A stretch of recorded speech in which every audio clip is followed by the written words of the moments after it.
আইন শৃঙ্খলা ভঙ্গকারীদের বিরুদ্ধে কড়া ব্যবস্থা নেওয়া হবে হুঁশিয়ারি পুলিশ সুপারের।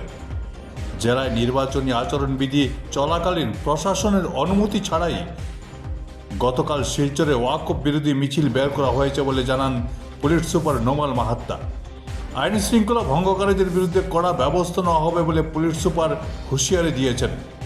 পুলিশের উপর আক্রমণকারীদের বিরুদ্ধে কঠোর ব্যবস্থা নেওয়া হবে বলেও কড়া বার্তা দেন police super. Bureau report Barak vision.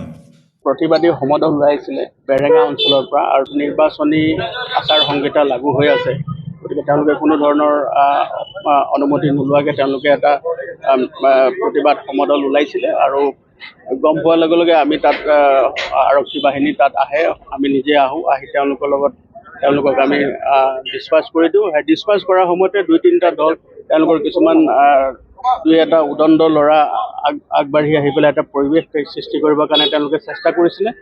গতিকে আমি এটা মৃদু লাঠিচাৰ্জ কৰি তেওঁলোকক আমি ডিছপাছ কৰি দিছোঁ আৰু সকলো এতিয়া চব ঘৰা-ঘৰি হৈছে, মানে যিটো পৰিৱেশ আছে সম্পূৰ্ণ শান্তিপূৰ্ণ আছে। ৰাইজক আহ্বান কৰিছোঁ যে যি কথাই হওক অগণতান্ত্ৰিকভাৱে যিকোনো ধৰণৰ এনেকুৱা যদি ব্যৱস্থা তেওঁলোকে হাতত লয়, তেওঁলোকৰ বিৰুদ্ধে কঠোৰতম আইনগত ব্যৱস্থা ল'বৰ কাৰণে আমি সাজু হৈ আছোঁ। আৰু এতিয়া ইয়াত পৰিস্থিতি সম্পূৰ্ণ নিয়ন্ত্ৰণাধীন আছে।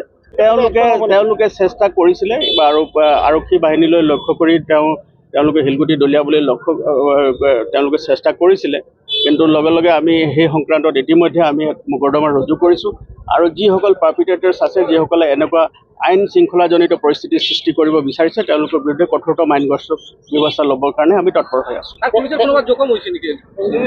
নাই, বৰ্তমানলৈকে আমি এতিয়া এই যিটো প্লেচ অফ অকাৰেঞ্চ আছে, যিটো স্থান আছে, আমি তাতে আছোঁ আৰু আমাৰ যিসকল আৰক্ষী বাহিনী আৰু CRPF আৰু আমাৰ কমাণ্ডো ফ'ৰ্চেছ আছে তেওঁলোকো এতিয়া বৰ্তমান ইয়াত আছে আৰু এই অঞ্চলটোত আমি ইতিমধ্যে যাতে কোনো ধৰণৰ আইন শৃংখলাজনিত পৰিস্থিতি নহয় তাৰ কাৰণে আমি ছিকিউৰিটি ফ'ৰ্চেছ আমি ডিপ্লয় কৰি দিছোঁ আৰু সমগ্ৰ জিলাখনতে যাতে কোনো ধৰণৰ অপ্ৰীতিকৰ ঘটনা নহয় তাৰ কাৰণে আমি সষ্টম হৈ আছোঁ। বেআইনীভাৱে যিকোনো ধৰণৰ এনেকুৱা যদি তেওঁলোকে প্ৰতিবাদী সমদল বা তেনেকুৱা কাৰ্যসূচী তেওঁলোকে গ্ৰহণ কৰে, তেওঁলোকৰ বিৰুদ্ধে কঠোৰতম আইনগত ব্যৱস্থা ল'বৰ কাৰণে আমি তৎপৰ হৈ আছোঁ।